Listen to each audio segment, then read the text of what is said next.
Madame, Monsieur, bonsoir et bienvenue à tous.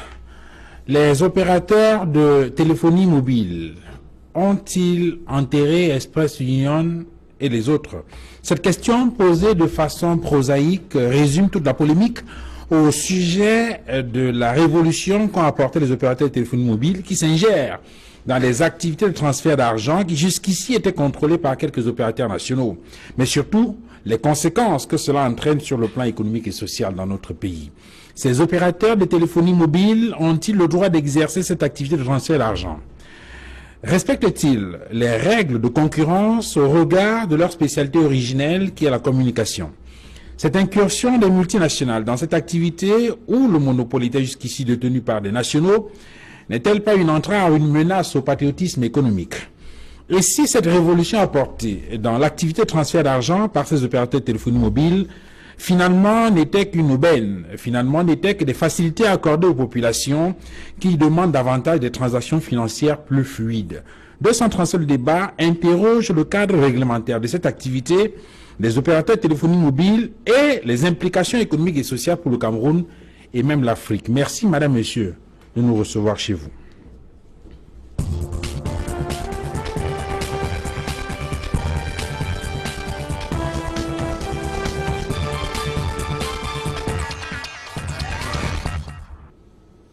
Sur le plateau de 237 débat ce soir, j'introduis Alban Clovis Fongan. Bonsoir. Bonsoir Duval. Et merci d'être venu sur ce plateau. C'est un plaisir à chaque fois. Vous êtes ingénieur marketiste et stratégie, vous êtes directeur d'un établissement de microfinance et vous êtes par ailleurs représentant du secteur financier au bureau de mise à niveau des entreprises. C'est bien cela? Exactement. Merci d'avoir accepté de venir échanger avec nous. J'introduis également sur ce plateau Henri Nanda. Bonsoir. Bonsoir. Merci d'être venu sur ce plateau. C'est un plaisir.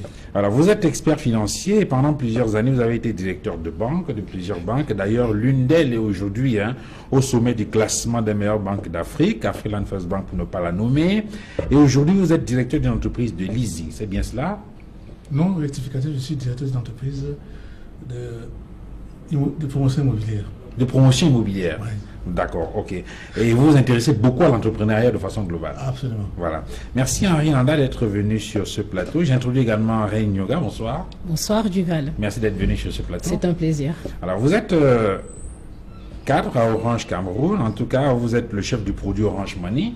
Tout à fait. C'est bien cela. Tout à fait. Et vous êtes donc chargé du marketing de Orange Money, précisément du développement de la valeur client, l'expérience client entre autres. Et vous êtes chargé du suivi de l'expérience client par divers canaux, l'animation du marché entre autres. Exactement, c'est très bien défini. Merci en tout cas d'avoir accepté de venir échanger avec nous sur ce plateau. Pour planter le décor, Alban Clovis Fongan, il faut peut-être s'intéresser au contexte général, qui est marqué, semble-t-il, par l'essor de l'économie numérique dans notre pays. Avant peut-être de rentrer dans le vif du sujet. Et oui, Duval, il faut seulement rappeler que c'est un mot qu'on commence à entendre dans les années 2004. Vous savez que on en a donc commencé au Cameroun avec les cartes bancaires et en ce moment donné on avait que Visa. Quelques banques qui privilégient uniquement avec ces réseaux de cartes bancaires.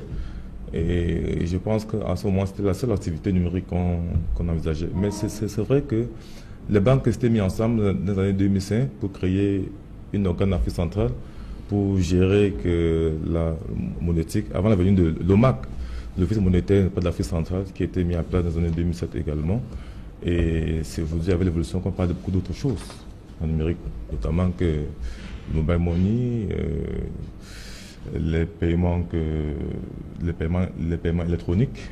Et aussi, là, on vit la vulgarisation également des moyens de paiement. Aujourd'hui, on se rend compte que même les microfinances, aujourd'hui, ont le réseau pas de monétique. Donc, nous constatons que nettement une évolution à une vitesse, je peux dire, exponentielle de la numérique dans notre économie. On peut donc considérer à Inanda de façon globale qu'on est dans une autre ère pour ce qui concerne, je veux dire quoi, les mouvements financiers de façon globale. Ça avance, ça évolue. Mais ça avance parce que ça doit nécessairement avancer, puisqu'en fait, l'évolution technologique, c'est quelque chose qui est inévitable. On ne peut pas limiter l'intelligence des gens. Donc, les gens utilisent l'intelligence pour trouver des solutions aux problèmes du quotidien. Mais il faut quand même préciser que le boom du transfert d'argent est fortement lié à la bancarisation. pour dire les choses, à la sous-bancarisation en Afrique. Avant de venir sur ce plateau, je lisais un article du Monde, le journal français, je suis désolé, qui disait en substance que le téléphone mobile a, en 2011, 600 millions d'abonnés en Afrique qui utilisent. 600 millions. Donc ça veut dire qu'un taux de pénétration supérieur aux banques, qui ne touche que 25% de la population. Donc ça veut dire qu'il y a 75% d'Africains qui sont disponibles pour les services financiers. Bon, maintenant, il faut trouver le bon service financier qui puisse donc servir à faciliter la vie à tous ces gens-là. Et le problème, c'est quoi? C'est qu'en réalité, c'est que quand toute innovation technologique qui vient dans ce sens-là, pour simplifier la vie aux citoyens, aux personnes, c'est une bonne chose. Il faudrait qu'on pense ça comme ça. Bon, maintenant, dans quelles conditions ça se fait, ça, on peut en discuter. Alors, on peut donc considérer, Reignoga, que les opérateurs de téléphonie mobile de façon globale ont donc profité de ce contexte pour peut-être rentrer dans un marché qui était pratiquement peut-être vide entre griffes. Oui, tout à fait. Monsieur Nanda avait raison tout à l'heure. Effectivement, le fait qu'aujourd'hui, on se rend compte que, ne serait-ce qu'au Cameroun, plus de 85% des Camerounais ont des téléphones portables et 15% ou 20% à peine dans des comptes bancaires. Effectivement, Orange Money se présente comme étant cet outil d'inclusion financière. Parce qu'aujourd'hui, vous avez la possibilité de payer vos factures, de faire des achats à partir de vos téléphones portables, de transférer même de l'argent. Ce service-là était avant dévolu essentiellement à ceux qui avaient des comptes bancaires. Maintenant, aujourd'hui, vous avez la possibilité, grâce à cela, d'effectuer beaucoup de transactions financières, que vous ayez un compte bancaire ou pas. Donc oui, on va dire qu'on a profité de l'opportunité que le marché nous offrait, mais il faut savoir aussi qu'il y avait une demande quand même, parce que certainement les gens commençaient à se dire, voilà, pour payer ma facture, je mets 3 heures en rang, pourquoi est-ce que je ne le ferais pas étant chez moi? Donc on leur a proposé cette solution-là aujourd'hui, qui est véritablement cet outil qui booste en fait l'économie de l'Afrique. Voilà. Alors sur cette question, Alban, justement, on se retrouve dans un contexte où il y a comme un vide, un manque, avec la possibilité d'aller un peu plus vite. Et on a des opérateurs traditionnels qui sont sur le terrain depuis pas mal de temps, qui opèrent dans le transfert d'argent et qui ont pratiquement conquis l'essentiel du marché, et puis arrivent dans les opérateurs de téléphonie mobile. Aujourd'hui, lorsqu'on fait le bilan, le sentiment qu'on a, c'est que les opérateurs de téléphonie mobile ont ravi la vedette à ces opérateurs traditionnels-là. Le constat, il est clair, non? Je me rappelle d'où a commencé cette pensée de mobile money. En 2008, nous avons tenu une session du comité de politique monétaire, donc qui n'est pas présidé par le gouverneur de la BR. Et il y avait une question centrale qui revenait à tous les sujets. Comment limiter la circulation du cash? Et nous avions commencé à travailler d'ailleurs sur des projets monétiques. Nous avons pensé aux 4 pays qui n'existaient pas. Parce que les 4 pays sont venus avec UBA récemment, et aujourd'hui Ecobank est entré, et d'autres aussi en ce temps. Donc nous disions, comment permettre aux gens de voyager, de faire des achats avec de l'argent sur eux, sans avoir le cash? Et là a commencé la réflexion. Et je pense que, je ne sais pas pourquoi est-ce que l'Afrique de l'Ouest a toujours l'avance sur nous. On est en 2005, vous dites? En 2008. 2008. Okay. Et là, je ne sais pas pourquoi est-ce que l'Afrique de l'Ouest a toujours l'avance sur nous, parce qu'on se rend compte qu'effectivement, c'est ce côté que ça a commencé depuis 2011 à se développer. Et chez nous, je crois que c'est arrivé dans l'année 2014-2015. Et je ne vous interromps pas, j'espère que vous n'allez pas perdre le fil de votre raisonnement. Je vais justement préciser, pour prendre un exemple qui permet peut-être de bien comprendre. Dans le cas de la Côte d'Ivoire, on dit que selon l'autorité de régulation des télécommunications, 7,5 millions des 24 millions d'abonnés au réseau de téléphonie mobile ont un compte de paiement mobile. 7,5 millions. Enfin, 7,2 ou... Les chiffres les plus récents que nous avons là en fin 2016, c'est 9 millions. 9 millions. 9 millions. D'accord. Après, il faut voir selon l'opérateur. Parce que voilà, 7 millions, 9 millions, ça dépend. Là, c'est Orange. Là, Orange, là, bon, les chiffres sont les chiffres 2014. Voilà. Là, c'est même 12 millions. Orange, c'est 12 millions. Et MTN en Côte d'Ivoire, c'est 9 millions. D'accord. Move, c'est 5 millions. Voilà. Donc, et puis pour rectifier, monsieur, tout à l'heure, vous avez dit 2014, mais en fait, Orange Money, on opère depuis 2011. Ayant reçu au Cameroun. Au Cameroun, 2011. Orange Money a été lancé au Cameroun en septembre 2011, ayant reçu l'agrément un an déjà avant. Voilà. Donc, c'est plutôt en 2011 que l'activité Orange Money démarre au Cameroun. Donc après, certainement, en 2014, c'est parce que l'envol avec les usages qu'on a pu mettre sur le marché s'est fait ressentir. Mais on a démarré en septembre 2011. Et pour étayer votre propos, en 2000, l'année dernière, les transactions Orange Money au Cameroun étaient de l'équivalent de 12 milliards, ce qui est quand même le montant journalier au Cameroun, en Côte d'Ivoire. Donc juste pour dire qu'effectivement, il y a cette mobilisation de la monnaie ou de l'argent qui se fait via le téléphone portable, et donc ça justifie qu'il y avait ce besoin, comme il le disait, de sécuriser les fonds pour les Camerounais. Alors donc, je vous prends la parole, vous êtes en train de démontrer qu'en Voilà. Afrique de l'Ouest, ça va un peu plus vite que chez nous. Et là, je reviens donc sur la question, sur le problème qui suscite cette réflexion. On vit un phénomène grave avant 2008. Ça veut dire que vous savez, Orange et MTN vivaient un phénomène très récurrent, les agressions des callboxeurs. Où il y avait des gens qui marchaient avec des motos pour livrer du crédit. Et on payait en cash. Vous voyez un vendeur de crédit qui marchait avec celui de 5 millions. Il était filé constamment par les bandits, par les braqueurs. Il était braqué au quotidien. Donc c'était récurrent.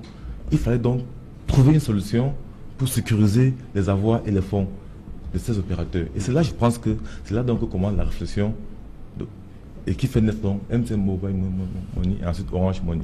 Donc je pense que c'est quelque chose qu'on peut construire facilement et qui aujourd'hui s'est beaucoup diversifié. Si vous prenez le cas du Kenya, aujourd'hui on paie les impôts avec Orange Money, avec la téléphonie mobile, où on a un taux de prestation de 75%, qui retrouve un peu ce qu'a dit Michel Nana. Donc on sent que ça évolue. MTN, dans son rapport de mars, nous annonçait 4 millions d'abonnés au Mobile Money et avait un taux de prestation de 109%. Bon, donc, on se rend compte aujourd'hui, cela se diversifie et ça évolue encore. Je pense qu'on vit encore. Alors, Arinanda, si on peut se satisfaire de ce que ça évolue et ça permet peut-être d'une façon ou d'une autre la fluidité des échanges, des transactions, reste que ça avance avec un certain nombre de conséquences. Et l'une des conséquences qu'on pourrait considérer comme négative, bien évidemment, c'est l'impact que cela a eu sur le fonctionnement des structures traditionnelles de transfert d'argent. Je parle d'Express Union, je parle d'autres opérateurs de transfert d'argent. Oui, mais vous allez un peu vite là, à mon avis, hein, parce que commençons par dire un certain nombre de choses. Que par exemple, la discussion avec la Banque centrale pour essayer de réduire la préférence pour la liquidité n'a pas commencé en 2008, je suis désolé. Ça a commencé avant. Et je me souviens quand dans ma vie de banquier, ça fait quand même longtemps, on avait créé en son temps ce qu'on appelle la e-card. Parce que dans la continuité des services Visa, il fallait trouver un instrument qui pouvait permettre de réduire la préférence pour la liquidité. On avait commencé d'ailleurs par le flash cash.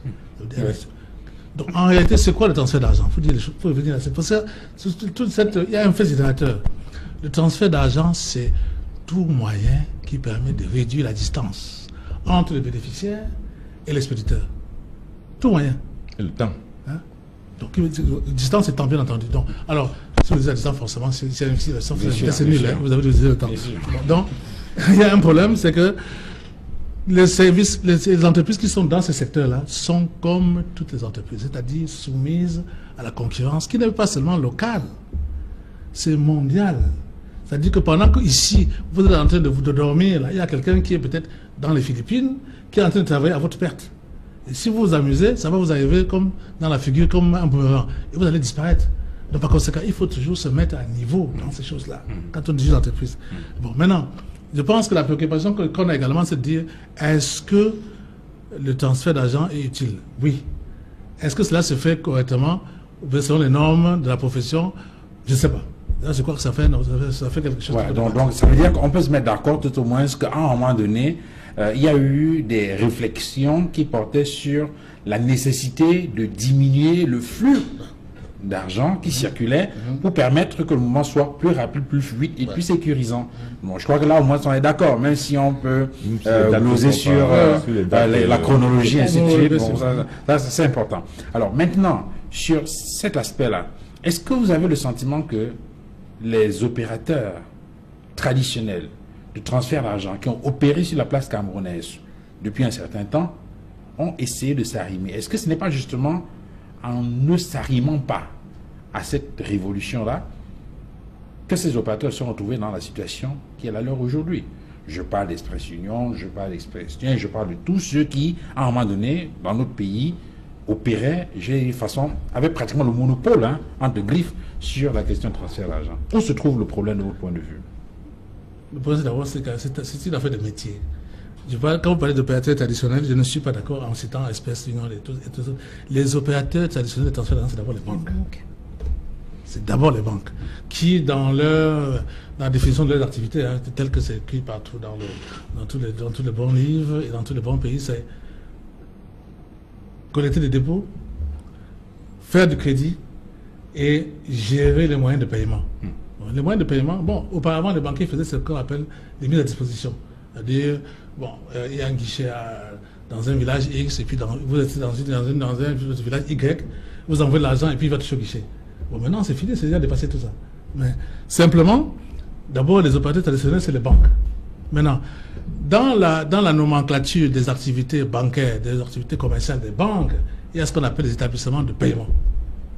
Ça veut dire qu'on peut très bien enlever l'activité gestion de mise à disposition pour dire il ne fait que payer. Ou bien alors ceux qui viennent mettre à disposition également les cartes bancaires. Il y a donc ces établissements qui sont spécialisés. Donc, même si aujourd'hui dans notre pays on n'a pas réglementé la notion d'établissement de paiement, sauf si je me trompe, ça n'empêche pas qu'il y en a qui l'ont exercé. Et vous savez que très souvent, quand il y a une innovation est souvent en avance par rapport à la réglementation. Et il faut que la réglementation vienne après pour que les choses soient régularisées et mises en ordre, pour que la société n'aille pas dans tous les sens. Donc c'est un peu ça le problème.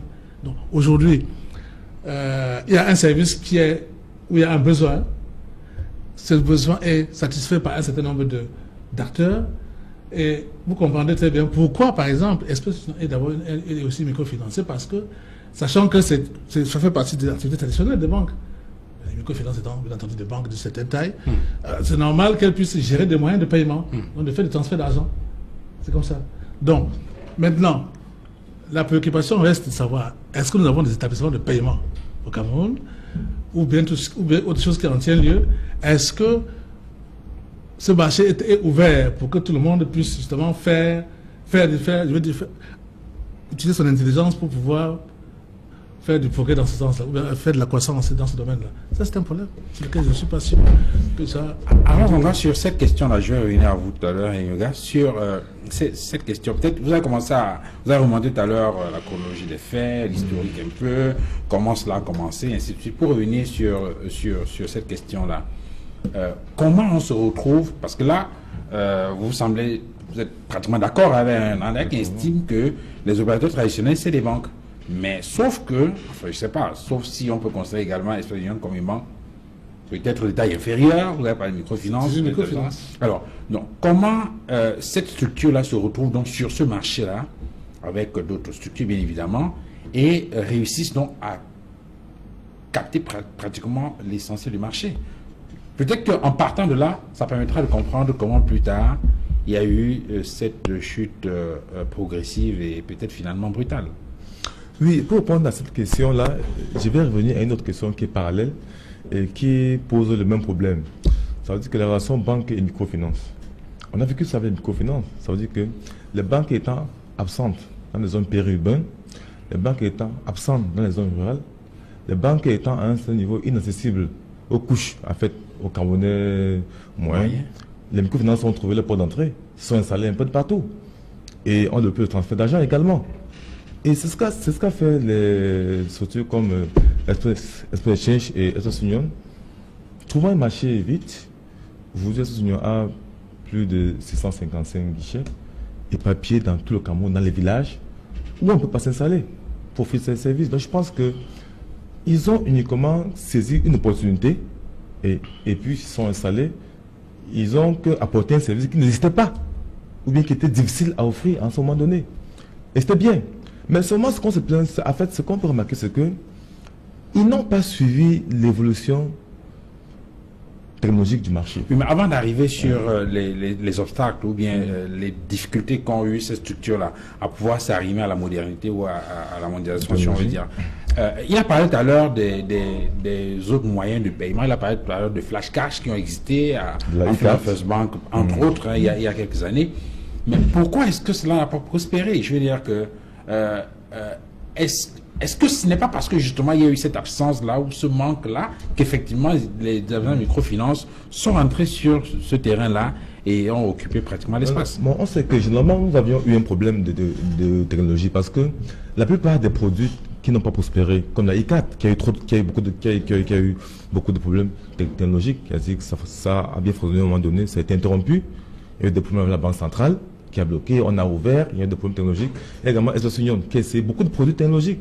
Même le mobile money, SOS Union l'a pensé avant. Il l'a pensé avant, depuis avant, mais malheureusement, en ce moment donné, il n'y avait pas une évolution, disons que technologique, pour soutenir la croissance. Je pense qu'il y a eu des produits comme ça qu'on a pensé, mais aujourd'hui, nous sommes à un niveau où la technologie a un essor assez exponentiel. L'outil est là, les choses ont évolué, la science a évolué, donc c'est plus facile d'offrir les services numériques. Et nous croyons que les produits qui sont mis en place aujourd'hui profitent uniquement de cette essor technologique, comme Orange, comme Tienne, comme d'autres. Avant de revenir sur la question, je vais parler de Yoga. Est-ce que vous avez le sentiment que les conditions aujourd'hui sont nettement meilleures qu'hier pour qu'effectivement cette évolution-là soit possible? Je pose la question parce que bien qu'on parle de l'économie numérique, vous savez qu'il y en a qui estiment qu'on n'y est pas encore, hein, malgré tout, au regard de la qualité des autoroutes, des infrastructures de façon globale, on estime qu'on est encore à un stade. Est-ce que vous avez le sentiment qu'aujourd'hui, les moyens sont... le Cameroun dispose de moyens appropriés pour parler fondamentalement d'économie numérique, et donc ceux qui se livrent ou bien qui s'exercent ou bien qui se lancent sur le terrain de cette activité-là ont des chances fondamentalement de réussir, ou bien on est dans des essais en attendant que demain soit meilleur? Non, je ne dirais pas qu'on est dans les essais, parce que si on était dans les essais, on n'aurait pas ce débat aujourd'hui. Au contraire, je pense que c'est parce qu'il y a cette expansion en fait de l'économie numérique. Certes, on est en retard, comme il le disait tout à l'heure, par rapport aux pays d'Afrique de l'Ouest, mais toujours est-il que aujourd'hui, l'évolution de tout ce qui est mobile banking, parce que Orange Money s'imbrique totalement dans le système de mobile banking, on voit bien qu'on a une telle évolution que, à un moment donné, la demande, elle est très forte. Parce qu'aujourd'hui, Orange Money, par exemple, permet aux clients de payer leurs factures d'électricité, d'eau, permet de faire des achats en ligne. Aujourd'hui, on a lancé la carte Visa, Orange Money, qui permet simplement aux clients, comme il le disait, c'est vrai, il y avait des autres moyens de paiement électroniques, mais la carte Visa aujourd'hui permet aux clients de disposer de leur argent à tout moment. Ça roule. Bien entendu, donc c'est-à-dire que vous avez une carte Visa, vous voulez retirer de l'argent, là il est 23 h ou minuit, vous n'avez pas de point de vente ouvert, mais vous allez dans un guichet agréé Visa et vous retirez votre argent. Vous allez dans un magasin, vous avez un achat effectué, vous effectuez votre achat avec la carte Visa. Or, effectivement, ces services étaient dévoués à ceux qui avaient des cartes bancaires. On arrive, on voit une carte BISEC, vous passez dans le terminal, mais aujourd'hui, vous avez une carte Orange Money Visa qui donne une certaine liberté à nos clients. Donc, au-delà de ça, on a les partenaires avec le gouvernement qui permet aujourd'hui qu'on paye des taxes foncières pour Orange Money. Demain, on paiera plus de taxes. Est-ce que ça va comme vous voulez? Est-ce que ça va? Alors, disons que ça va comme on veut. Oui, on ne se plaindra pas. Ça va comme on veut parce qu'on a essayé pour le moment d'offrir le maximum de services aux clients. Mais bien entendu, comme il le disait, l'évolution technologique... Est-ce qu'il n'y a pas des obstacles d'ordre technologique à ce moment précis qui peuvent, je vais dire quoi, amenuiser ou bien qui ne permet pas de rendre optimale la qualité du service qui peut être offert par les opérateurs téléphoniques? Alors, les obstacles d'ordre technologique, pour le moment, je ne pourrais pas parler d'obstacles puisque le développement de certains services nécessite certainement des connexions Internet. Absolument. Nous sommes fournisseurs de solutions Internet aujourd'hui. Je sais qu'aujourd'hui, par exemple, il y a un certain nombre de soucis liés, par exemple, à la maintenance. Voilà, et ceci étant la dépendance que nous avons aujourd'hui de notre fournisseur de fibres optiques. Ouais. Mais il faut savoir que les services que nous offrons aujourd'hui aux clients ne demandent pas de connexion Internet.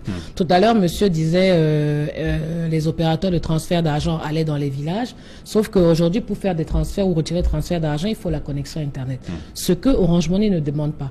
Donc, vous recevez votre argent, vous êtes dans un village à Mansoa ou je ne sais quel autre village, vous n'avez pas besoin de connexion Internet pour retirer de l'argent qui vous a été envoyé de la ville. Donc, aujourd'hui, on n'a pas ce frein technologique. Je paye ma facture sans avoir besoin d'électricité, forcément de connexion Internet. Je paye mon abonnement au bouquet télévision sans avoir besoin de la connexion Internet. Orange Money fonctionne aujourd'hui sur les téléphones, comme on le dit vulgairement, ABC. Vous n'avez pas besoin d'avoir un smartphone nécessairement. Mais il y a quand même que des fois, quand vous rendez dans des agences, certains points, on vous dit qu'il n'y a pas de réseau et donc on ne peut pas vous servir. Alors là, généralement, Là, c'est des problèmes, on va dire c'est plus la communication. Parce que lorsque vous arrivez, qu'on ne peut pas vous servir, peut-être c'est parce qu'il n'y a pas de disponibilité de monnaie électronique. Donc maintenant, après le discours le plus facile que certains servent, c'est qu'il n'y a pas de connexion, mais on n'a pas besoin de connexion Internet pour avoir... Donc ça veut dire que ceux qui nous écoutent dans les stations, surtout, qu'ils sachent que désormais, on est suffisamment outillés. Voilà, il faut que le Camerounais sache qu'on n'a pas besoin de connexion Internet. C'est plus la disponibilité du cash qui fait généralement défaut, mais ces freins-là aujourd'hui sont résolus parce que vous voyez que les distributeurs d'avant, on a tellement de canaux de distribution d'Orange Money aujourd'hui que même le boutiquier du quartier, la coiffeuse, peut vous permettre d'avoir Orange Money. Alors, Henri Nanda, peut-être vous allez me rappeler que je vais de façon assez rapide. Mais il y a quand même cette question-là que beaucoup se posent.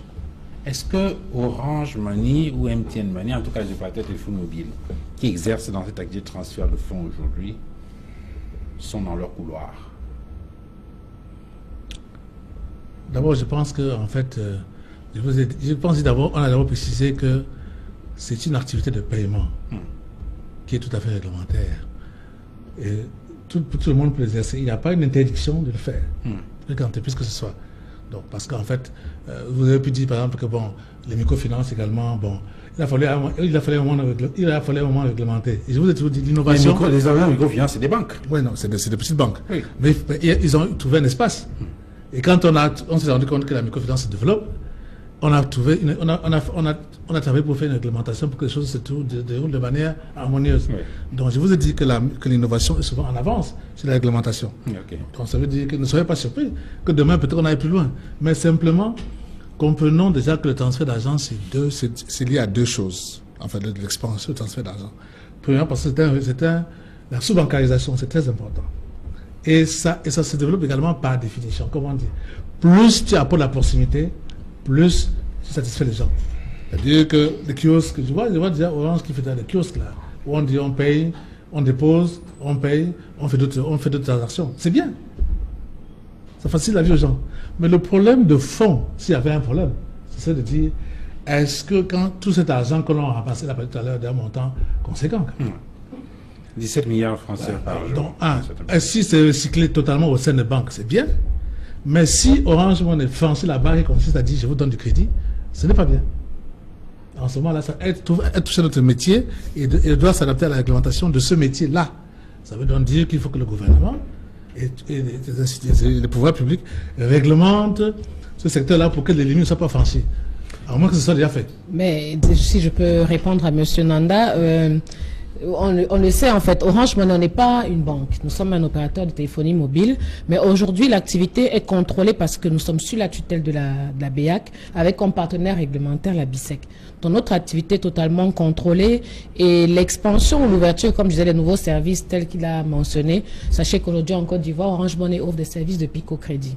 Donc c'est complètement... Et tous les nouveaux services, la carte Visa qu'on a lancée en décembre dernier, il a fallu avoir une autorisation de notre régulateur pour la lancer. Donc tout nouveau service que nous pouvons mettre sur le marché est entièrement encadré avec des procédures claires, avec des contrôles de la BEAC, de la COBAC et bien entendu sous le couvert de la BISEC. Je pose il pose une question qui est revenue, je veux dire, qui revient très souvent dans l'opinion. Cette grande préoccupation de l'opinion publique, c'est sur la légalité des transferts mobiles par rapport à la réglementation CIMAC en matière de transfert de fonds. Et je vais vous donner un exemple. Aujourd'hui, effectivement, on est contrôlé avec, je vais vous dire, le mois dernier, en mi-avril, on a eu un audit de la BEAC qui est venu s'assurer que nous effectuons l'activité Orange Money dans les règles de l'art, telles qu'ils le demandent. Donc l'activité est contrôlée. Nous faisons les transferts d'argent. Nous sommes, comme il a dit aujourd'hui, une solution de paiement mobile. On offre des services de paiement mobile et de transfert d'argent à nos clients. L'activité est entièrement contrôlée par la COBAC, par la BEAC, avec des cadres. Si vous voyez aujourd'hui les transactions que nous faisons aujourd'hui, vous avez par exemple la limite en seuil de transaction, par jour, par semaine, par mois. Ce sont des seuils qui nous sont imposés par la BEAC. Donc aujourd'hui, vous ne pouvez pas envoyer plus de 500 000 francs en une transaction. Vous ne pouvez pas effectuer un paiement de plus de 500 000 francs. Vous pouvez faire un retrait de plus de 500 000 francs par transaction. Ce sont des limites qui nous sont imposées par la BA. Des fois, les clients ne sont pas contents. J'ai 1 million, je veux retirer 1 million. On me dit qu'il faut faire en 2 fois. Mais on n'a pas le choix parce que c'est contrôlé par la BEAC. Ils sont venus investiguer sur nos plateformes, s'assurer que les configurations sont faites comme il se doit, s'assurer que les dossiers clients sont documentés, archivés comme ils le demandent. Donc notre activité est entièrement contrôlée. On ne veut pas courir le risque de perdre simplement notre... Alban Fongan, ça veut dire que ils font pratiquement... C'est une banque. Hein, non, ici la Banque centrale a 2 préoccupations centrales. Il faut qu'on le comprenne. Éviter que ces opérateurs créent de la monnaie. C'est pourquoi effectivement ils ont un partenaire qui est la BISEC qui crée la monnaie pour nous. Dans ce cas, c'est quoi? Il ne faudrait pas que Orange Money charge le téléphone des clients d'un montant qui n'est pas dans son compte à la BISEC. Ça, c'est le principe d'équité.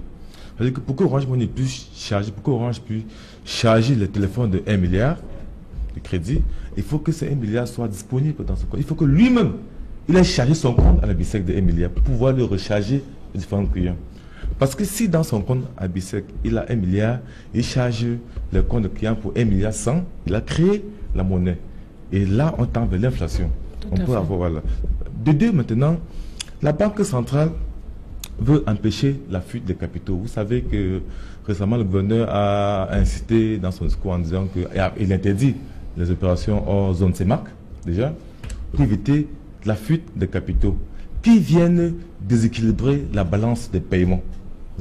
Il faut que lorsque l'agent sort, qu'il sorte de la zone économique, pas de nom précis. Maintenant, il y a un troisième acteur qui est entré en jeu récemment, la semaine dernière, c'est le GABAC, le groupe d'action de lutte contre le blanchiment en Afrique centrale, qui, lui, insiste sur l'identité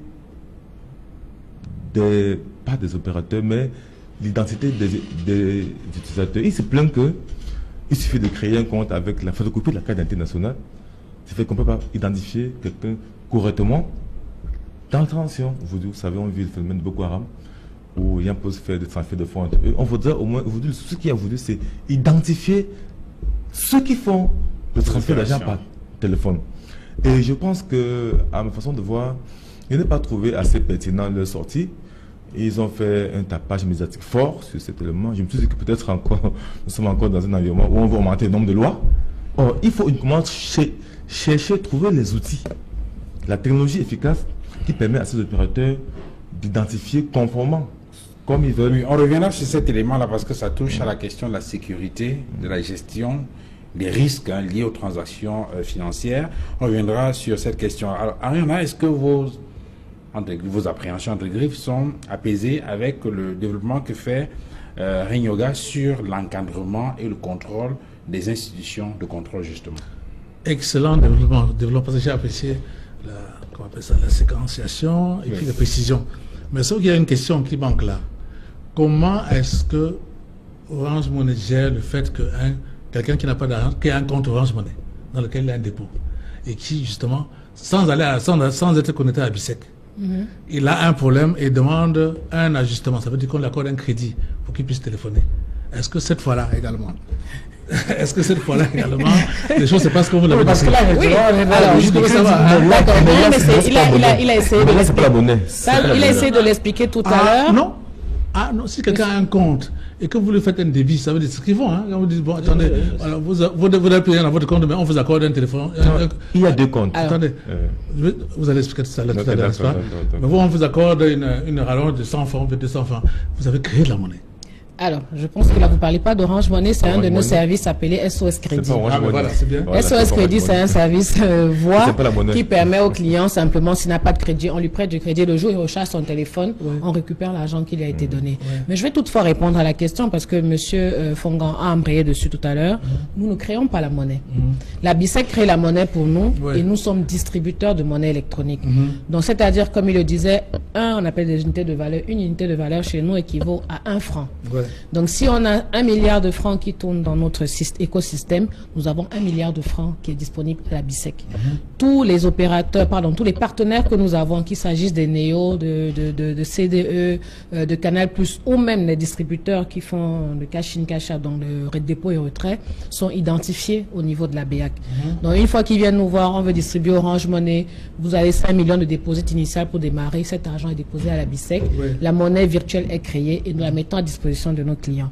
Donc nous ne créons pas de monnaie. Voilà. Donc toutes les opérations que le client va faire aujourd'hui sont simplement des unités de valeur virtuelles qui sont dans notre système.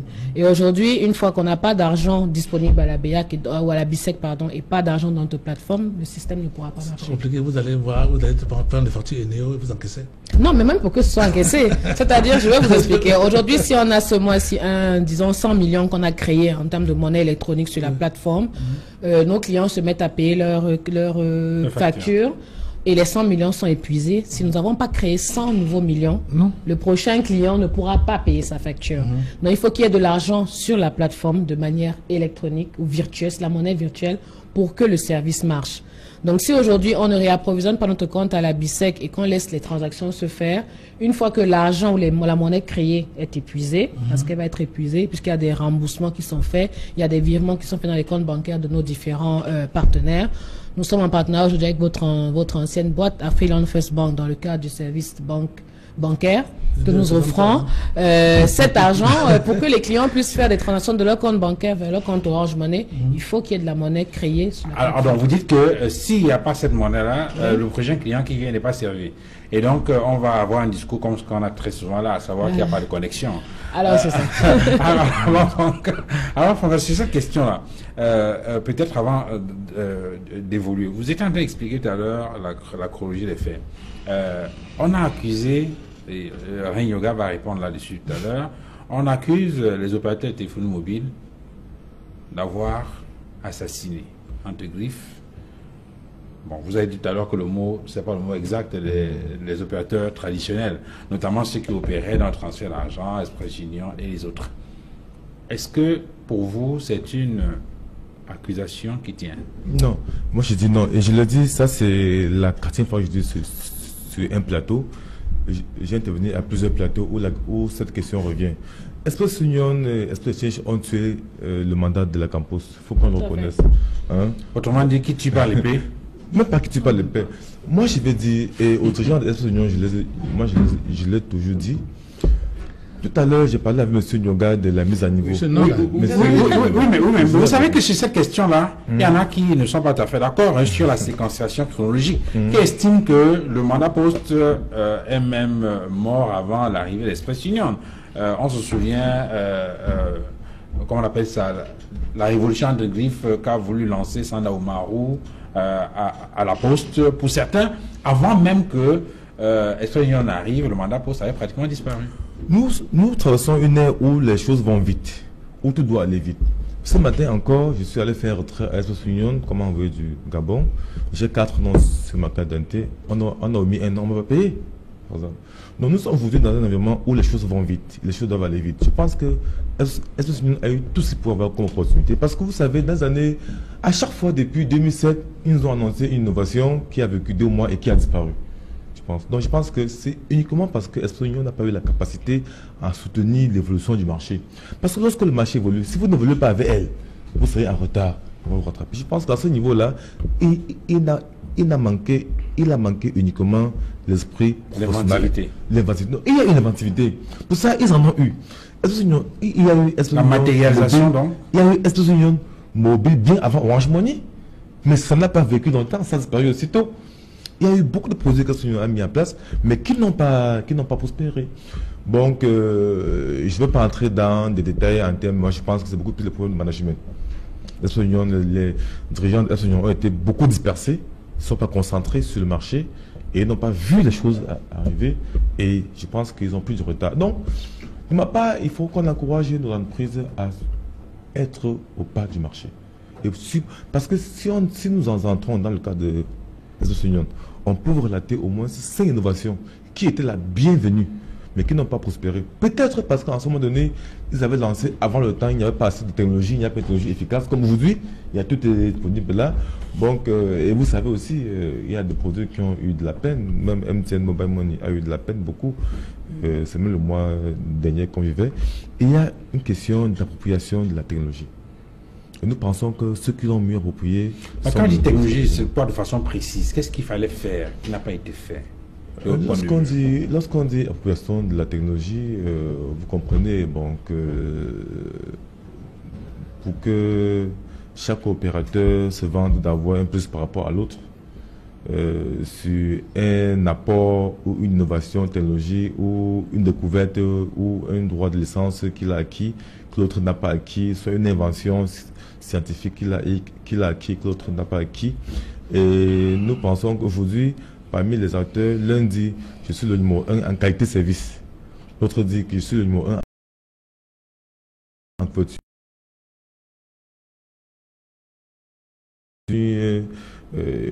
Sommes d'accord que l'Afrique est en retard par rapport à la technologie. Sommes d'accord que l'Afrique fait du suivisme technologique. Sommes d'accord qu'il y a d'autres continents,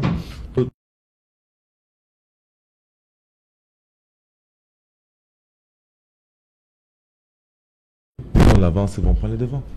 C'est un argument qui tient pour vous, Arianda. Non, pas du tout.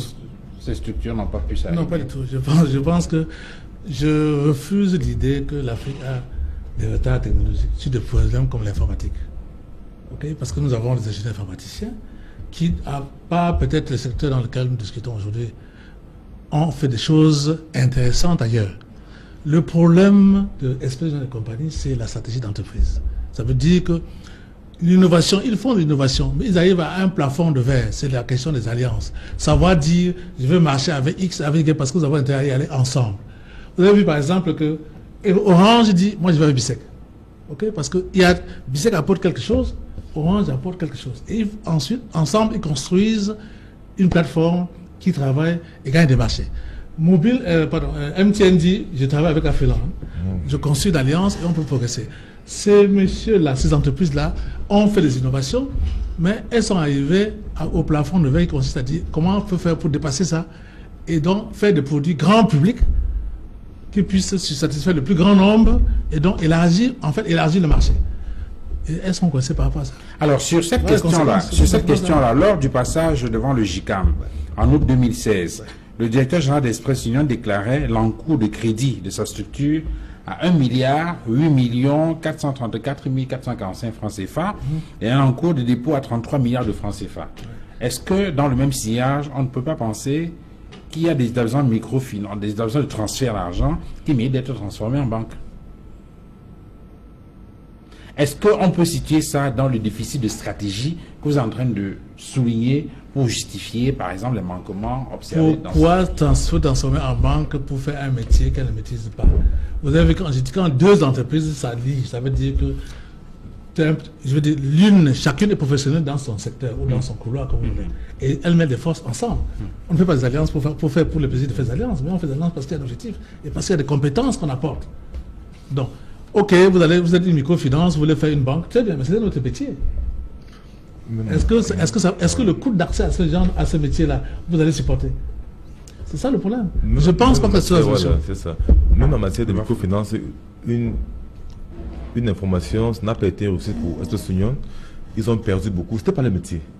Parce qu'aujourd'hui, si vous dites qu'Express Union a un encours de crédit de 1 milliard poussière, c'est petit, c'est insignifiant. C'est insignifiant. Par rapport à tout son réseau, par rapport à tout son potentiel, par rapport à tout ce qu'elle peut mobiliser. C'est insignifiant. Alors, Yanyoga, qu'est-ce que vous répondez à ceux qui vous accusent, vous, les opérateurs de téléphonie mobile, d'avoir enterré ces structures-là?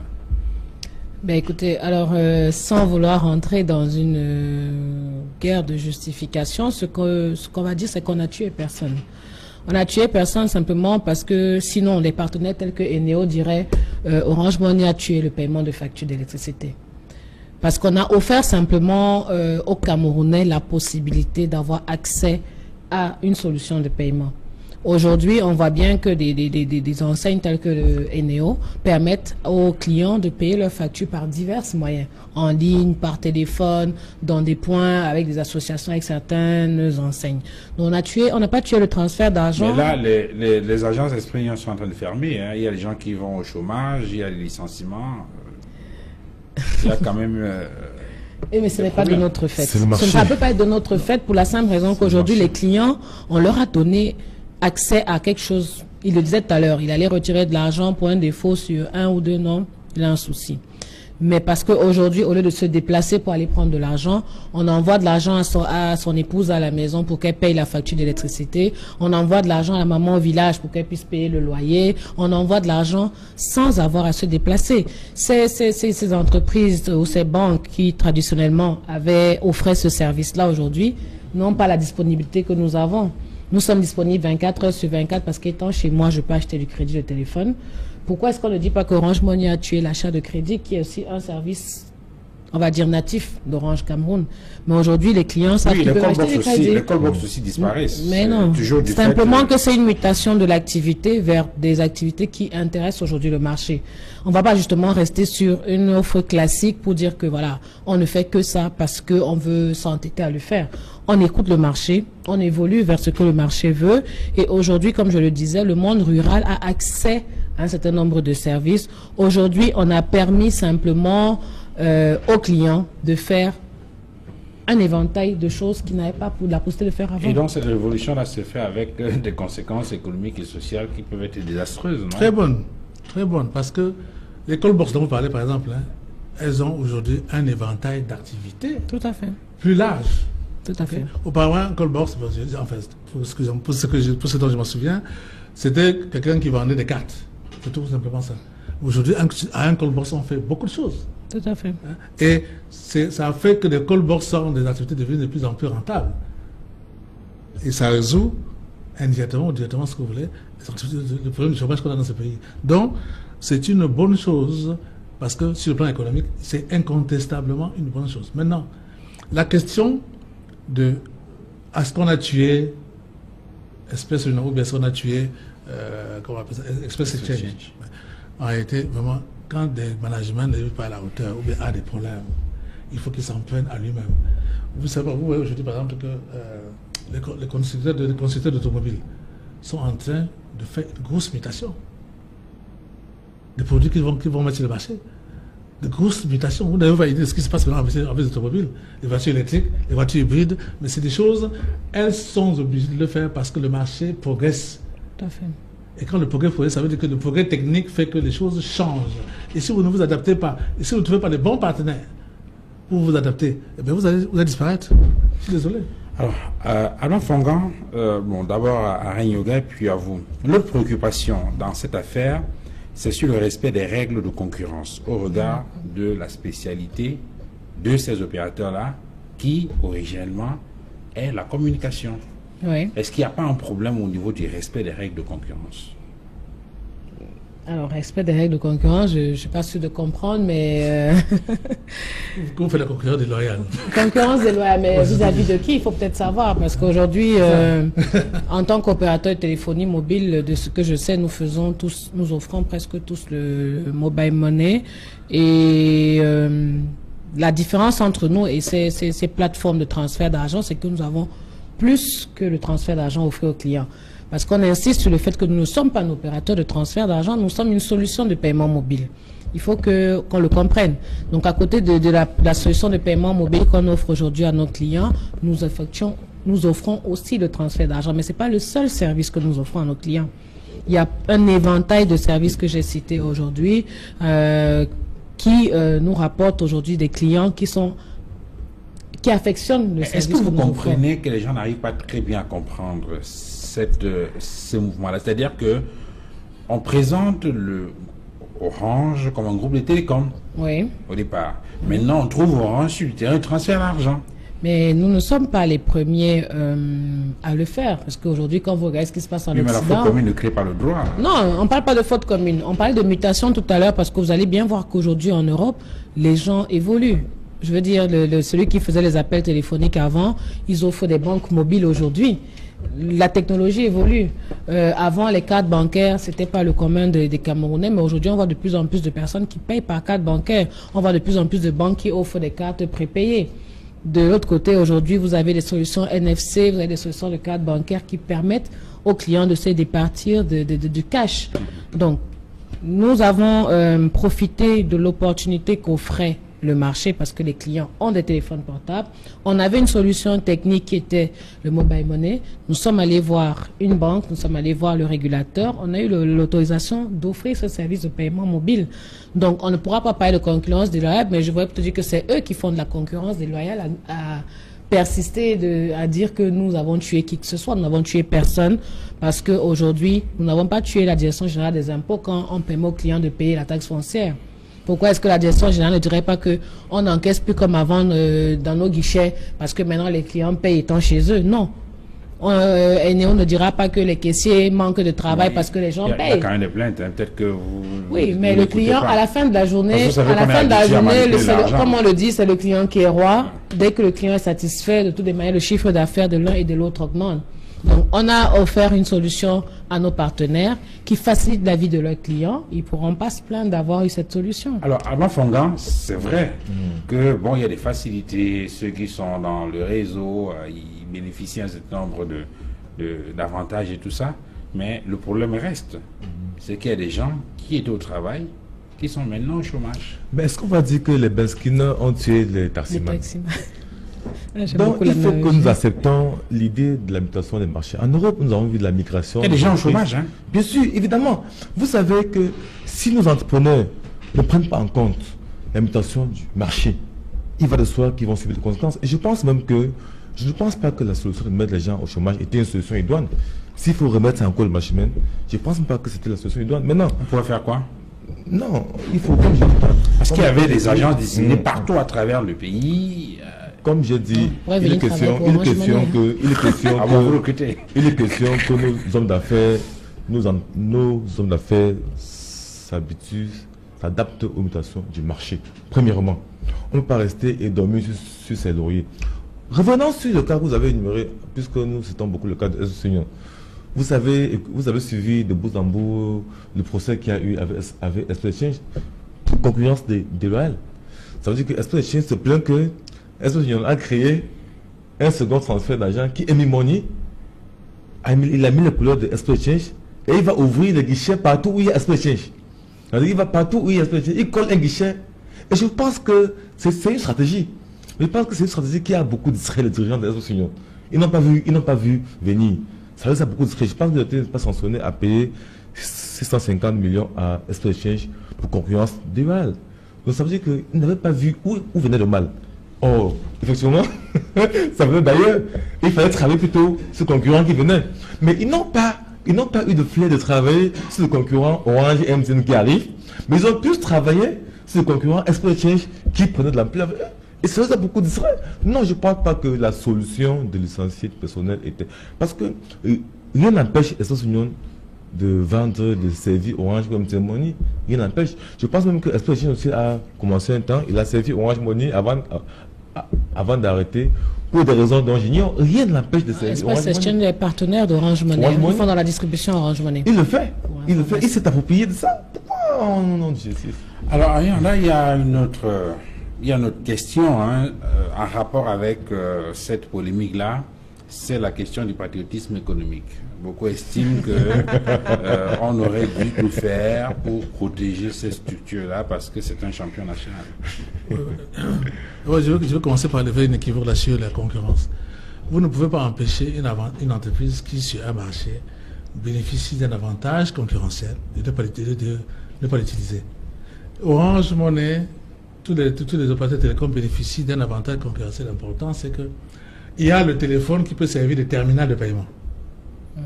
C'est-à-dire que si ça peut servir de terminal de paiement, les messieurs qui font le transfert d'argent n'ont pas ça.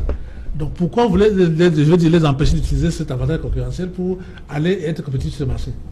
Donc première chose, donc ce n'est pas la concurrence déloyale, il faut bien le préciser. C'est que les opérateurs télécoms ont un avantage concurrentiel qu'ils utilisent et c'est normal. Bon maintenant, sur la destruction des emplois, vous voyez ça par le bout, les gens voient ça par le bout qui les concerne. C'est-à-dire que vous voyez l'emploi qui est peut-être à proximité, vous voyez pas ce qui a été créé ailleurs. Si on faisait une balance globale pour savoir si ça crée de l'emploi ou bien si ça détruit des emplois, moi je pensais que la balance serait positive, largement même. Parce que, par exemple, je vous dis, toute personne disposant de moyens modiques, à ma connaissance, peut se créer un kiosque. Tout à fait. Les entrepreneurs individuels sont plus nombreux avec le nouveau système que d'aller s'encarter dans une agence d'espèce union où on prend peut-être 4 ou 5 personnes, mais qui sont avec une productivité très faible, mais qui en fait alourdissent les coûts fixes de l'entreprise et la rendent très vulnérable. Il faut dire ça comme ça. Donc, quand on va faire une balance globale des emplois créés et des emplois détruits, on va faire comme le jour où l'informatique est née. C'est-à-dire qu'on pense que l'informatique détruit les emplois, on s'est rendu compte que non, ça ne détruit pas les emplois. Donc c'est pareil, l'innovation, ça crée aussi des emplois, et ça crée même souvent des emplois. Alors, Yoga, il y a un autre problème, puisqu'on parle de la mort entre griffes de ces structures-là, essayons de faire une projection en nous demandant si ce qui leur arrive à eux ne va pas vous arriver à vous aussi. Je pose la question parce qu'il y a un problème qui est évoqué au niveau de la sécurité des transactions. Les opérateurs de téléphonie mobile ne vont-ils pas décevoir avec tous les risques liés à cette innovation? Quelles sont les garanties sur la sécurité de ces transactions-là?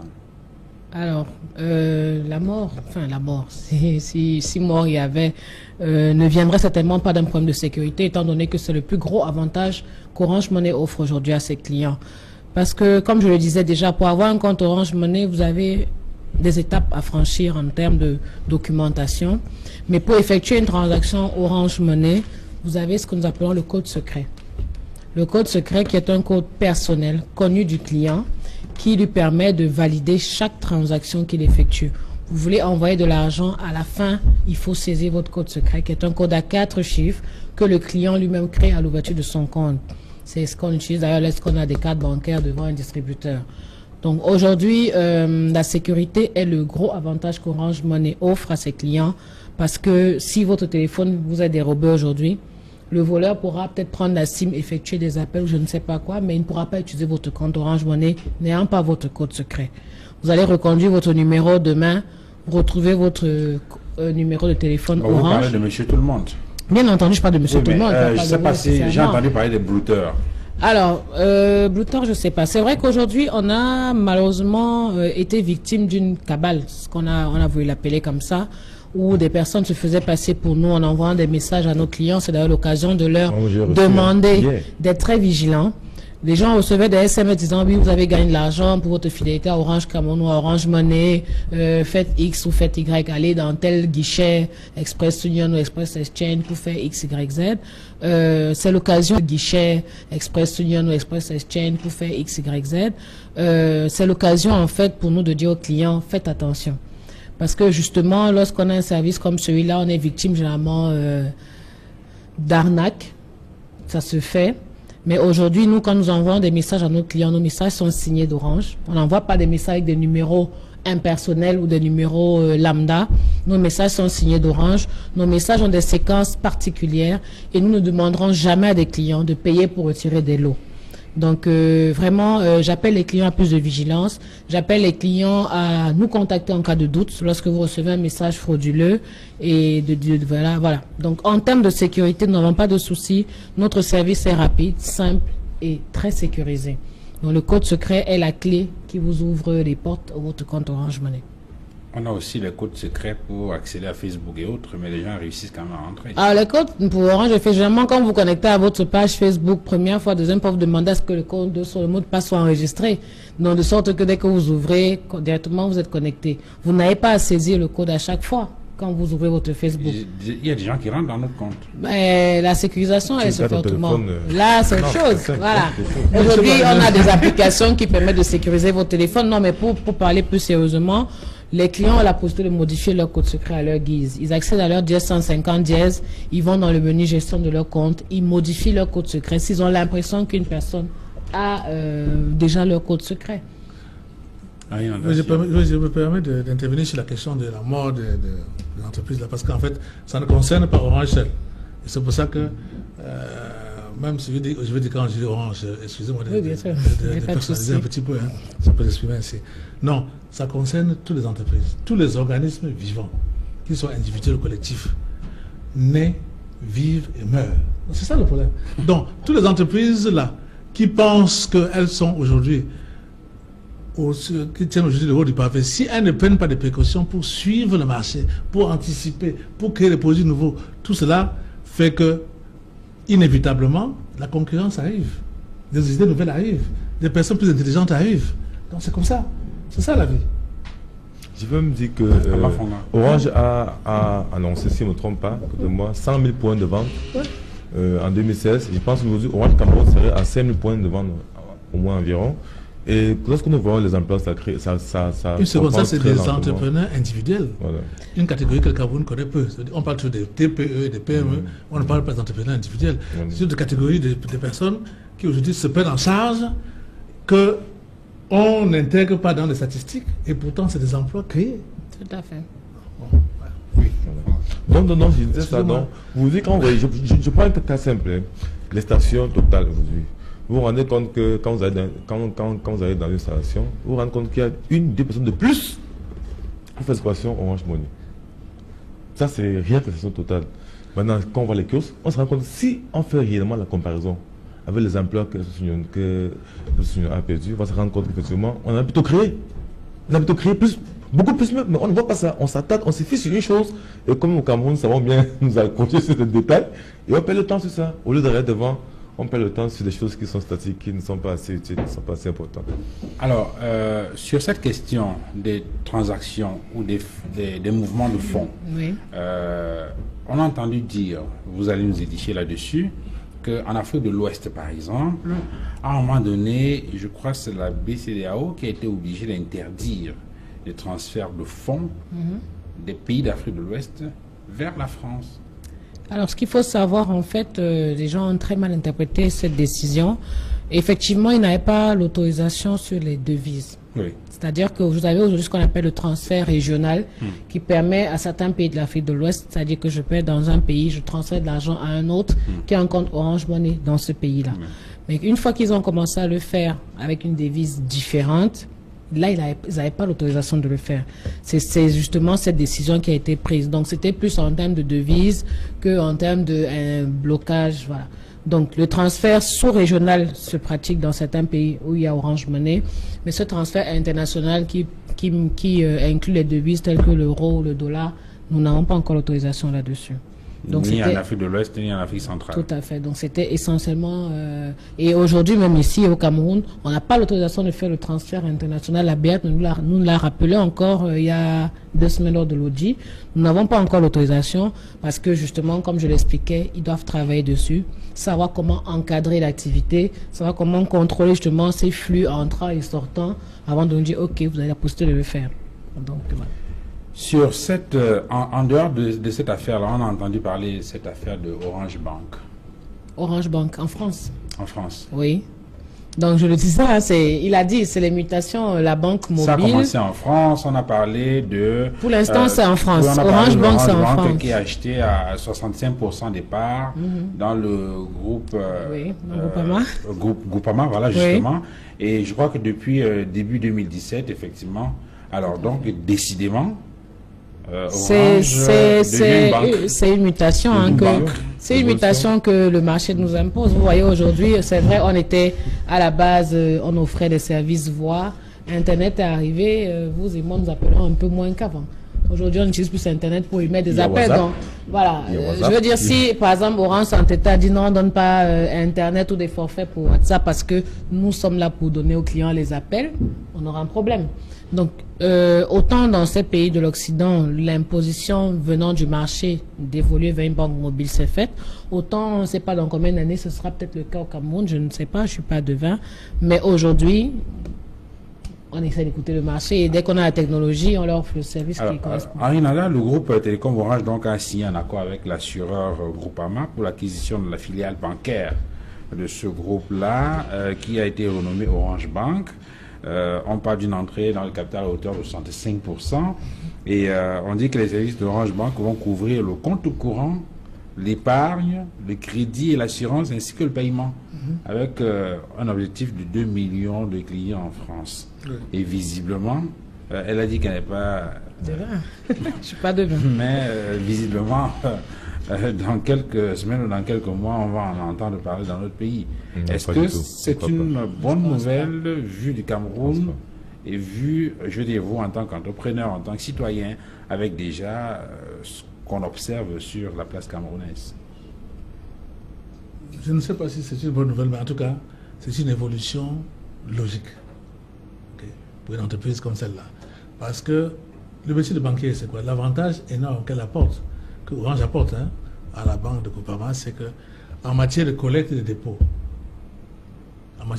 qui est une activité cruciale de la banque, c'est-à-dire que c'est la matière première de l'activité bancaire, c'est les dépôts. Donc, en matière de collecte de dépôt, vous avez un instrument ou bien un opérateur, un partenaire pour qui c'est la palissade de le faire. Ça veut dire que c'est tellement simple pour le collecte des dépôts. Donc, par conséquent, c'est déjà une bonne chose pour le faire de cette banque-là. Nous également, ici au Cameroun, que ce soit demain ou après-demain, les banques vont évoluer. Je veux dire que les nouvelles technologies de l'information, comme on dit là, vont impacter sérieusement l'activité financière et donc par conséquent les banques. Certaines d'entre elles ouvrent déjà des services mobiles. On a vu certaines banques qui ouvrent déjà des services mobiles, etc. Donc c'est le marché qui s'écoute.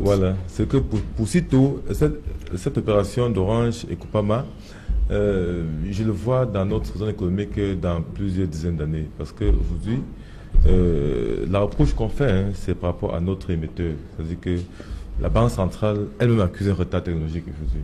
Parce qu'une opération, une entrée comme celle-là, doit être hautement contrôlée. C'est-à-dire que si aujourd'hui, vous savez qu'Orange possède une banque au Cameroun, parce que vous savez que tant qu'on a un partenariat BICEC-Orange, ça va bien.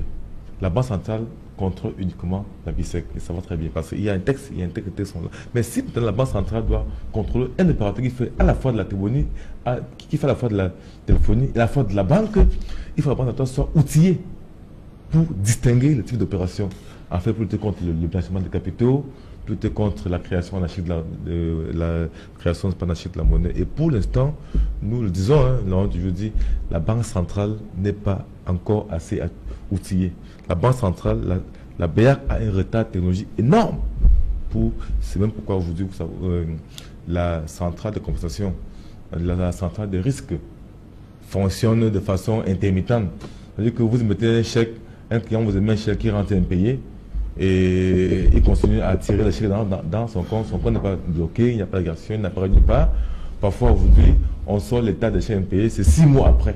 Donc, il y a des problèmes technologiques. La BEAC n'arrive pas elle-même. Elle n'a pas pu intégrer ce qu'aujourd'hui, je pense qu'elle est encore en voie. Elle investit beaucoup dans ce cadre. Mais pour l'instant, je pense que pour qu'on ait ce genre d'entrée, pour qu'on ait ce genre d'opération en zone CEMAC, il faut qu'on ait au moins 10 ans. Mais comme je l'ai dit, l'innovation précède la réglementation. Oui. On dit que la Banque centrale va s'adapter. Quand ça va arriver, il faudra qu'il s'adapte. Alors, sur cette question-là, est-ce que ce n'est pas un moyen, parlant de cette Orange Bank-là, est-ce que ce n'est pas un moyen pour essayer de contourner? Parce que là, il y a un certain nombre d'opérations aujourd'hui que l'opérateur ne peut pas forcément faire, compte tenu de son statut, et ainsi de suite. Est-ce que cette banque qui arrive, c'est pas justement pour essayer de contourner ces insuffisances? Parce que il y a un décideur qui dit que le paiement électronique devrait pouvoir se faire sans aboutir au mouvement d'espèces ou sans manipulation de fonds, tant en amont qu'en aval. Et que cela suppose, de son point de vue, qu'il ne devrait pas avoir de retrait ni de versement auprès de l'opérateur de téléphonie mobile, mais plutôt de l'exploitation de la monnaie scripturale inscrite dans le compte d'un tiers domicilié chez son tiré. Alors, je ne suis pas sûr d'avoir compris tout ce que le téléspectateur a dit, mais le contournement, il n'y a pas de contournement. C'est un nouveau service que Orange Bank aujourd'hui, alors Orange, notre groupe, offre à ses clients en France, mais nous avons un service bancaire au Cameroun. Orange, que nous avons fait avec des partenaires tels que EcoBank et Afriland, qui permet aux clients aujourd'hui, parce que certains clients avaient ce problème. J'ai mon compte bancaire, c'est vrai qu'Orange Money est là pour les non bancarisés, Mais ceux qui étaient bancarisés, qui utilisaient le service, se disaient, il a son compte bancaire, il a son compte Orange Money. Le jour où il a besoin d'argent, il va faire la queue devant le distributeur, il retire son argent. Ensuite, il va dans un point de vente Orange Money pour faire un dépôt, pour ensuite payer sa facture ou transférer de l'argent. Nous avons donc ce service qui est le Bank to Wallet, qui est notre service bancaire, qui permet simplement que le compte du client soit lié à son compte bancaire, de sorte que s'il a besoin d'argent, étant dans son lit, il retire de l'argent de son compte bancaire pour apposer son téléphone. Et après, il effectue les transactions dont il a besoin. Ce service, lorsque, comme il le disait, nous avons pensé à cette innovation, on allait vers notre régulateur, on lui a exposé avec tout ce que ça impliquait comme schéma technologique, technique et contrôle, pour qu'on ait l'accord. Donc, on ne dira pas qu'on a, je sais pas, qu'on fait autre chose que ce que nous faisons. Nous sommes une solution de paiement. De dire qu'on ne doit pas faire des dépôts ou des retraits, je ne sais pas comment ils veulent que les gens disposent de leur argent. Parce que n'oublions pas qu'Orange Money, à la base, a été mis en place. Ça, c'est pour la banque. Oui. La banque qui va se mettre en place et qui va fonctionner comme une banque de façon ordinaire. Oui. Mais enfin, mais il restera cet aspect, l'aspect mobile qui est pour ceux. Parce qu'une fois que la banque est mise en place, il faudrait tout démarrer que vous ayez un compte bancaire pour y avoir accès. Ce qui n'est pas le cas aujourd'hui pour près de 75% de Camerounais.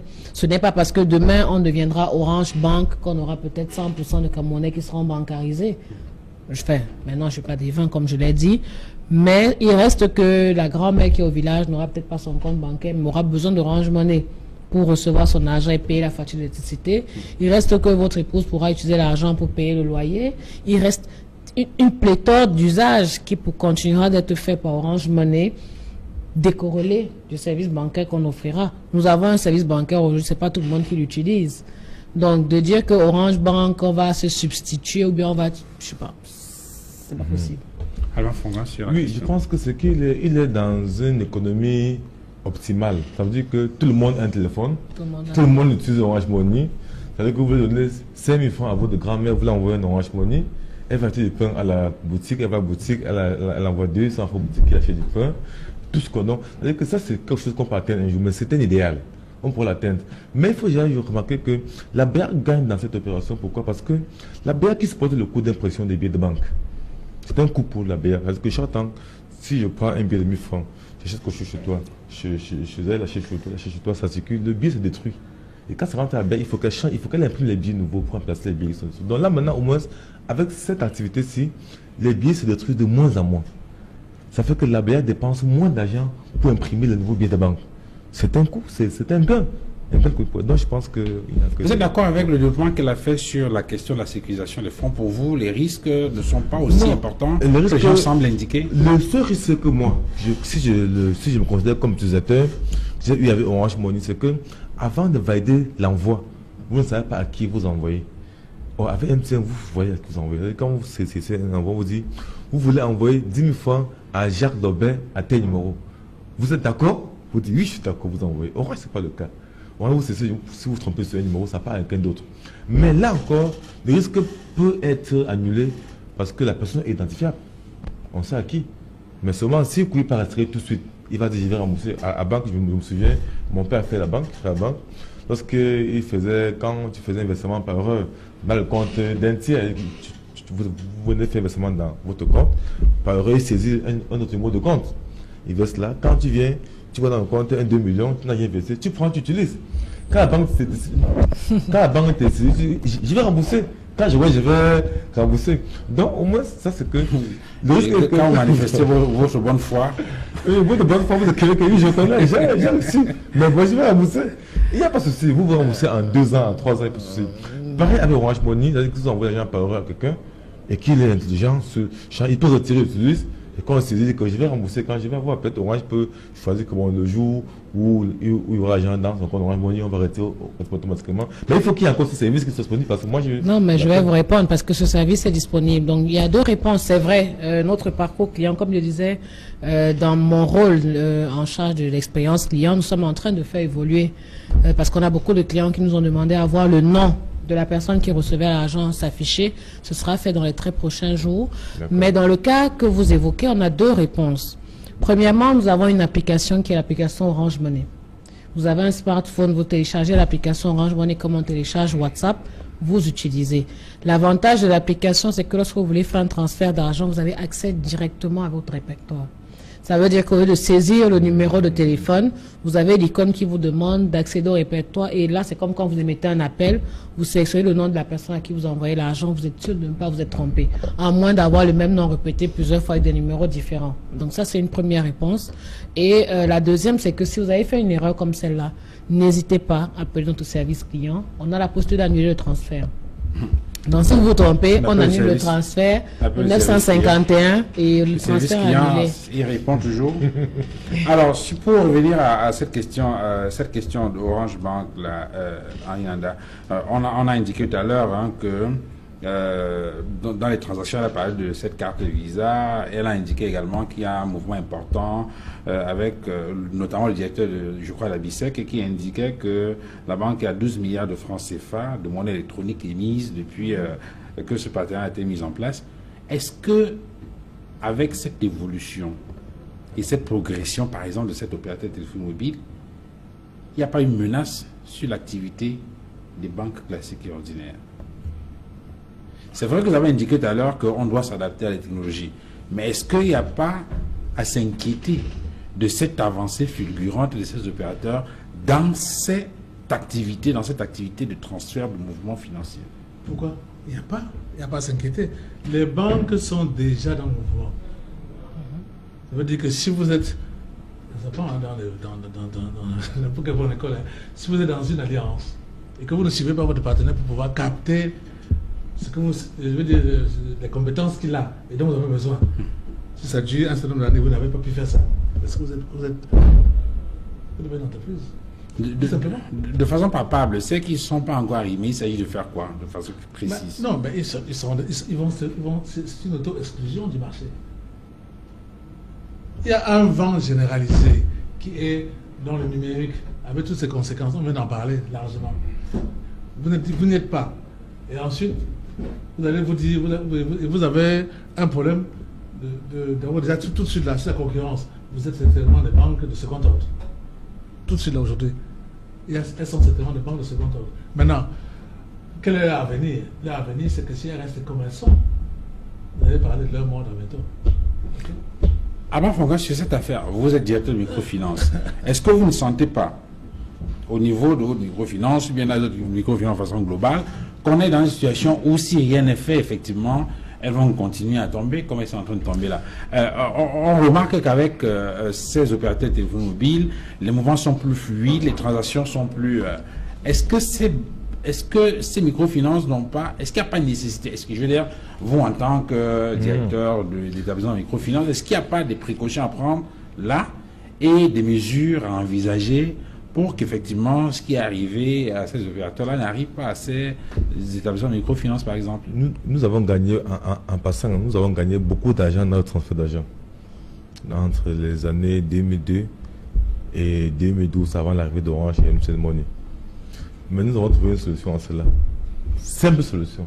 Nous avons intégré Orange Money et MTN Money dans nos services.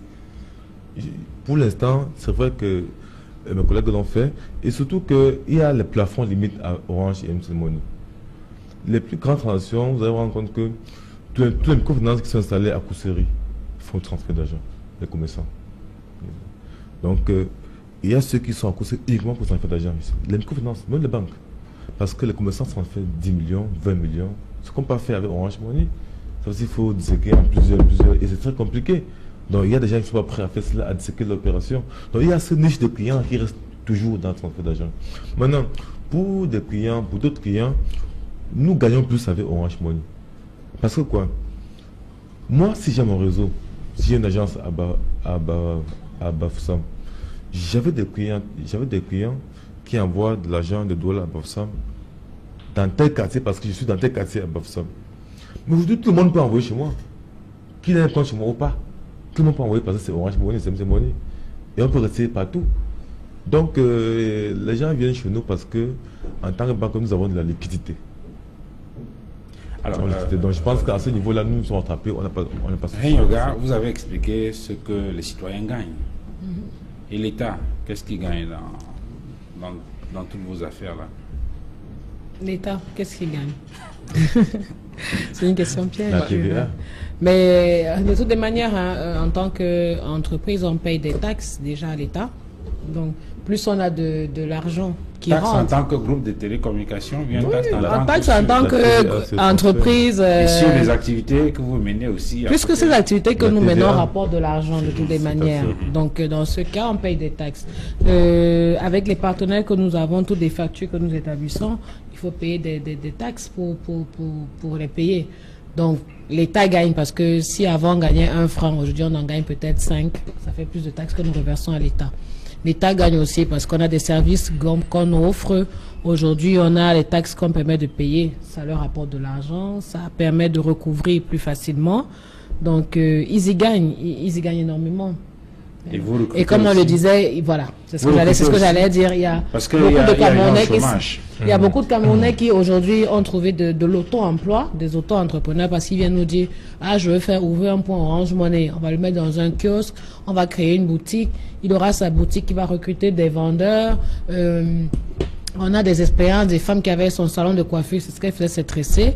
Du jour au lendemain, elle se met à faire Orange Money. Après, elle dit « Mais vraiment, Orange Money me rapporte plus que de continuer à tresser des femmes. » Et une fois qu'elle avait peut-être 2 personnes qui étaient ses assistantes dans son salon de coiffure, parce qu'elle a son pont Orange Money, elle a une autre personne qui se charge de sa caisse. Donc c'est de l'emploi que nous créons. Nous avons des enfants, enfin des commandos que nous mettons sur le terrain pour recruter les clients. C'est des gens que nous employons. Donc l'État gagne dans tous les cas, puisqu'on aide à diminuer un peu l'oisivité. Alors, on est en train de sortir de l'émission. Peut-être 1 ou 2 mots pour boucler cet échange-là. En Yanda, on retient finalement quoi? Qu'il faudrait que toutes ces entreprises-là qui opèrent dans le transfert de fonds puissent tout simplement s'arrimer à la modernité pour éviter de disparaître, comme ça a été le cas avec celle qu'on a citée. Surtout avoir une gestion qui sort des canons habituels. Je dis bien, c'est très important de faire des alliances. Quand vous avez dit de chercher des compétences et s'allier avec d'autres compétences pour faire quelque chose de positif pour toutes les parties. Et savoir que quand une alliance, c'est un combat. Ça veut dire que quand vous êtes ensemble, capter les compétences qui sont en face pour vous renforcer parce que demain, le marché peut vous rattraper. Alors, Fonga, sur la question. Oui, donc je veux dire que le gain ici, il est plus économique parce qu'aujourd'hui, avec ce produit-là, nous boostons la consommation. L'économie, c'est la consommation. Si on produit et qu'on ne le consomme pas facilement, on ne peut pas avoir une croissance à 2 chiffres tel qu'on le poursuit.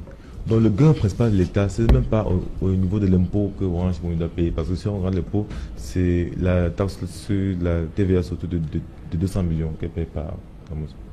Mais beaucoup plus, ce transfert, la disponibilité de la liquidité facilite la consommation. Et une économie, vous voyez, en Europe, l'État recommande aux banques de prêter même aux étudiants. On vous donne tout un crédit très facilement. Donc je pense qu'avec ce produit-là, aujourd'hui, si d'autres pans de l'économie sont encadrés, si nous avons suffisamment de producteurs, de produits camerounais, locaux, la distribution du cash fera que les gens vont facilement consommer, vont plus vite consommer et on peut espérer évoluer rapidement vers une croissance à 2 chiffres. Alors, il y a un saut peut-être qualitatif qu'il va falloir peut-être opérer pour avancer plus rapidement dans l'économie numérique. Et à ce sujet, certainement, vous avez quelques doléances, quelques préoccupations vis-à-vis de l'État. Ou bien ce n'est pas le moment de le dire? Disons que c'est pas le moment de le dire ou la fin. Au contraire, on va dire qu'on est très bien accompagné par l'État aujourd'hui.